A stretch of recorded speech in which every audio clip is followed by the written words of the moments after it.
Hello everybody and welcome to another Top 5 Records video. Today I'm going to be talking about a very long awaited record reissue, and it's a very special reissue. And I will explain to you why. Because this is what I got today, the reissue of Older, now by George Michael. Now I can imagine that some people might say, what's so special about this reissue? Is this an audiophile pressing, or why should we be interested in just another 90s album? First of all, this is not just another 90s album. This is one of the rare masterpieces by George Michael, and for anyone who's not aware of the work of George Michael or thinks, just some pop wonder or pop guy, this album is or at least one of the two examples which show that the man was a pop soul genius. Now that may sound odd, and the interesting thing is this album is proof of that. Yet the album was only released once on vinyl back in 1996, and it has not been reissued on vinyl since today, this day. And that makes it interesting because this is a rare gem. But if you want to try to get a 1996 copy, you would pay up to almost about €1,000, £1,000 or dollars to get one. You may find one for a scratched one for half the price, but this is one of the most precious records. So it's not like a lot of people who heard about George Michael and think he's just this pop star from the 90s just thought, well, yeah, let's give it a shot, I'll buy for €500 his album Older. So today is the day that this reissue has the possibility to introduce a complete new group of people, of non-analog people, to this album. I listened to it before I got this record, and that's also why I wanted it so badly, because I love this record.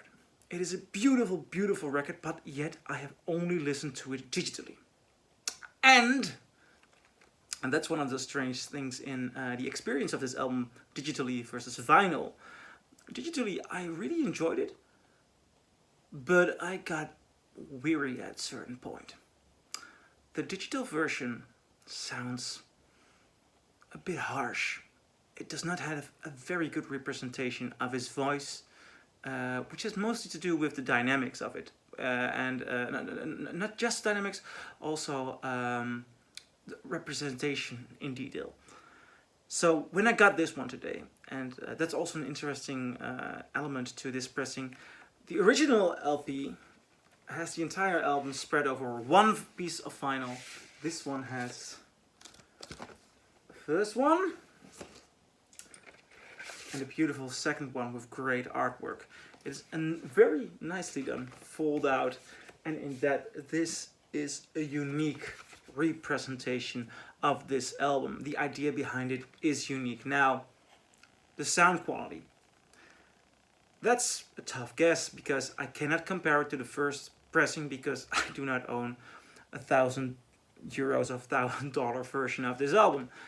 I only own this one. But since the entire album was pressed on one piece of vinyl and this one is pressed on two pieces of vinyl, I think it's safe to assume that this should be the better pressing.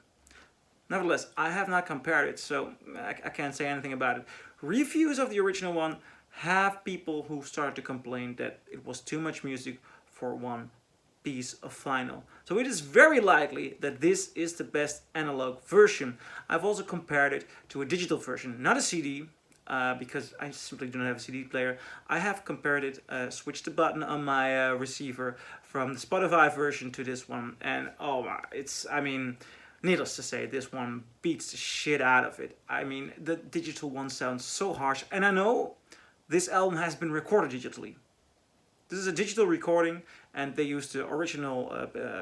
I read somewhere that they used the original masters. Yeah, but the original masters are digital. But pressed on a good piece of vinyl, this album comes to life. The mastering of this version is very well. The sound is tempting.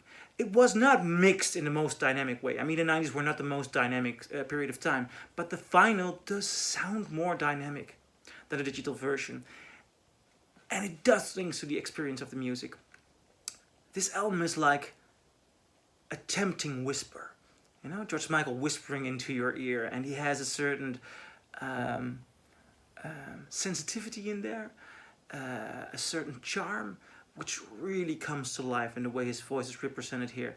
This is an album which has beautiful, gorgeous ballads, and he shows that he really knew how to make a soul record. And that is interesting because I have not heard a lot of good white soul. As a matter of fact, I could only mention one white soul singer who truly found his own unique way in getting the feeling of soul across.